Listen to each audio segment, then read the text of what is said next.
अपने अपने तरीके से कोई नहीं जाता था। बैठ जाओ सब, शांति से विराज जाओ। तो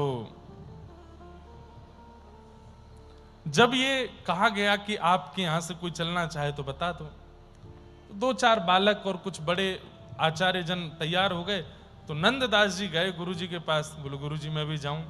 और नंददास जी को ना अयोध्या जाना था ना द्वारिका, उनको तो वृंदावन देखना था एक बार।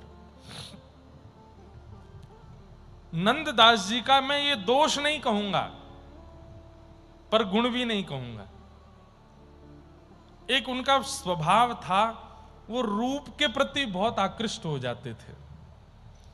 सुंदर रूप यदि उनको दिखता था तो वो अपने वश में नहीं रह पाते थे, बस देखने ही लगते थे। अब सामने वाले को चाहे कितना भी अनुचित लगे, लेकिन वो देखते ही थे।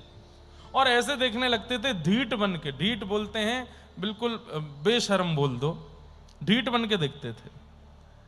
और ये लक्षण गुरुजी भी जानते थे और गोस्वामी तुलसीदास भी जानते थे नंददास जी का। तो दोनों को बड़ा डर लगता था कि भाई ये नंददास मन का बुरा नहीं है, लेकिन कभी कभी हमने गंगा घाट काशी में इसको देखा है, ये रूप देख करके ऐसे देखने लगता है कि सामने वाला व्यक्ति बेचैन हो जाता है, कहीं कभी कोई इसके साथ कोई दुर्घटना ना हो जाए, कोई कुछ गलत ना हो जाए।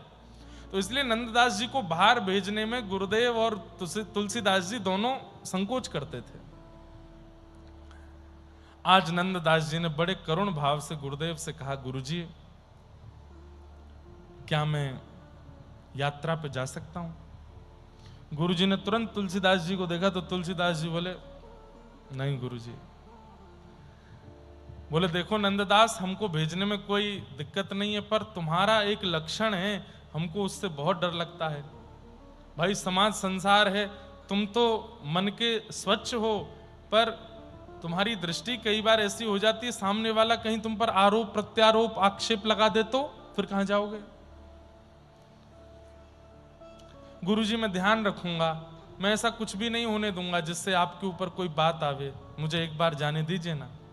नहीं माने, रात भर चरण दबाए, फिर गोस्वामी तुलसीदास जी के पास बैठे, बोले भैया आप ही कह दीजिए ना गुरुदेव से, एक बार मुझे वृंदावन जाना है, बस एक बार नंद नंदन श्याम सुंदर का दर्शन करना।